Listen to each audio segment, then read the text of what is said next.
Bonsoir à tous. Démantèlement d'un réseau de malfaiteurs dans la région. 5 hommes sont soupçonnés au total. Ils sont originaires de Chalon-sur-Saône, de Dijon ou d'Autun et sont âgés de 23 à 30 ans. Ils sont accusés d'avoir volé et trafiqué des plaques d'immatriculation de voitures luxueuses ainsi que d'associations de malfaiteurs. 3 des suspects ont été mis en examen. Un autre est incarcéré à Nice et le dernier est en fuite et fait l'objet d'un mandat d'arrêt. Un incendie s'est déclaré dans un bus à Chalon-sur-Saône. Ça a eu lieu ce matin en pleine gare routière qui a été complètement évacuée. Les sapeurs-pompiers ont rapidement maîtrisé les flammes. 2 voies de train ont été interrompues pendant l'intervention.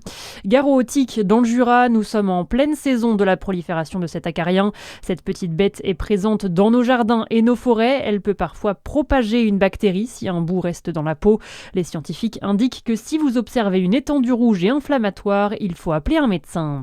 L'actualité, c'est aussi le premier cas d'hantavirus en France. Bien que les mauvais souvenirs de l'épisode du coronavirus remontent à la surface, la situation est différente aujourd'hui, selon le docteur Robert Sebag. L'hantavirus est une famille issue de plusieurs souches. Celle qui sévit est la souche dite américaine. Elle s'attaque au système respiratoire et peut mener à la mort si la maladie se développe.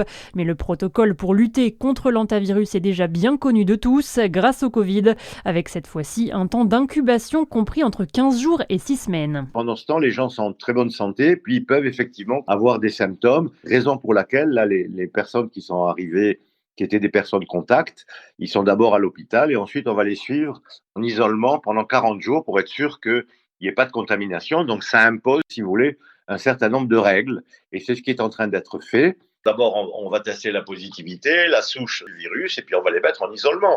Et ces gens-là, il faut les surveiller de près, surveiller leur entourage, et effectivement respecter l'isolement, et puis surtout les surveiller, voir l'évolution des symptômes. Et sur les 5 cas contacts français rapatriés et placés à l'isolement à Paris, l'état de santé d'une femme s'est dégradé selon la ministre de la Santé.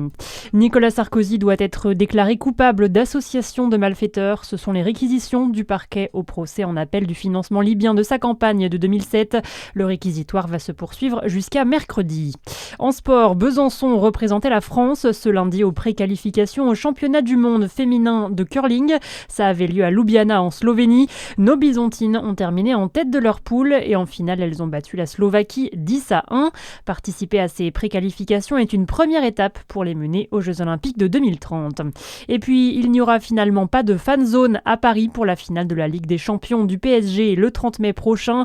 La préfecture de police n'a pas donné son accord. En cause, l'organisation de nombreux autres événements le même jour dans la capitale, notamment un concert d'Aya Nakamura au Stade de France, un autre du rappeur Damso et le tournoi Roland Garros. Voilà pour l'info, à suivre votre météo sur Fréquence Plus.